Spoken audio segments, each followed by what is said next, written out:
Dulu orang curi zaman kita ingat zaman kita budak-budak 80-an. Orang curi sejik, ada curi sejik.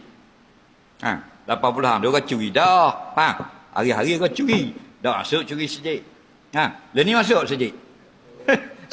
Ikat ngetong tak ada ngetong tok ngai tak ada sejik, kastingkan ruang tak ada sejik. Ada benang titik ngegang, awak nengok awak lolok mayasa, macam-macam saya bawa dengan kayu jarum kerah, cokeh. Awak dengan bakar, dengan bawa welding apa semua, habis curi. Ni hari ni bahan biji zakat pula ni. Berapa juta? 2 juta. 200 juta orang agama terlibat juga. Tak gitu baik nama. Ni sekarang tengah spin. Nak edo tengok. Kita orang curi je melo bahan 3 bulan je. Curi melo. Curi telur 4 utir 6 bulan je. Faham lagi? Jadi tengok ratus-ratus juta. Dah takut sikit dah. Piti zakat. Piti orang miskin. Faham?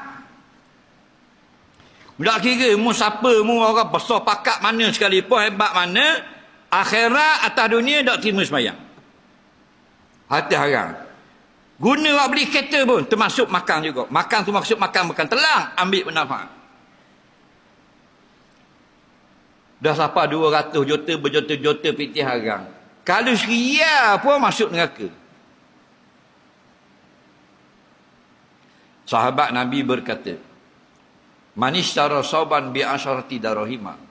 Barang siapa membeli baju 10 ringgit, 10 dirham. Okey. Dirhamun minha min haram. RM1 daripada duit haram. La tuqbal salatuhu ma dama fi, tidak akan diterima sembahyangnya selama dia pakai pakaian itu. Itu baru seria. Faham? Piti haram sikit, piti halal banyak. Harta haram sikit je. Harta halal banyak. Kira ke mana? Kira haram. Apa? Iza jitama'al halal wal haram fagullibal haram. Okey? Apabila bercampur yang halal dan yang haram, maka dikira haram. Okey? Air zam-zam 1 gelas. Air kecing 1 titik. Boleh minum? Air zam-zam segelas. Kecing setitik dalam. Kucak-kucak-kucak boleh minum. Ambuh setitik kan? Fagullibal haram, dimenangkan hukum haram. Bubur air segatang, tak yang munah sudu. Tak yang munah sudu buah kucak. Bubur air segatang, faham tak lagi? Tak ayam sudu boleh makan. Dan kita ni bukan sudu 200 juta ni. Tai ayam segatang, bubur air sudu. Faham tak lagi? Tu learning. Mana ada orang curi sekian learning? Mana ada orang curi 80 sen? Main kalau kau orang kapung-kapung, 1,000, 2,000, 3,000. Cuma orang, lebih orang. Faham?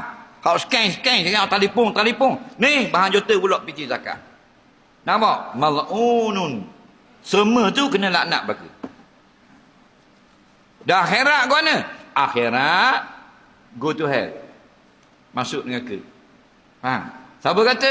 Nabi kata, kullu lahmin nabata min suhti fannaru aula bih. Setiap tubuh badan yang terlibat harta haram, layaknya ke neraka. Nah, atas dunia boleh lari. Rock-block ukit tobing, bang ke Telaga Daing. Telaga Daing rock-block, bang ke Ulu Takir rock-block, lari ke Bukit Tunggal rock-block, tang ke Pulau Duyung rock-block, bang ke Pulau Ketang rock-block, seterik tang ke Sultan Mamuk rock-block pula, tubik ke Bukit Kecing rock-block, bang Batu Buruk, boleh lari semua. Faham? Akhirat, fariqum fil jannah wa fariqum fis sa'ir. Satu golongan ke syurga, satu golongan ke dalam api neraka.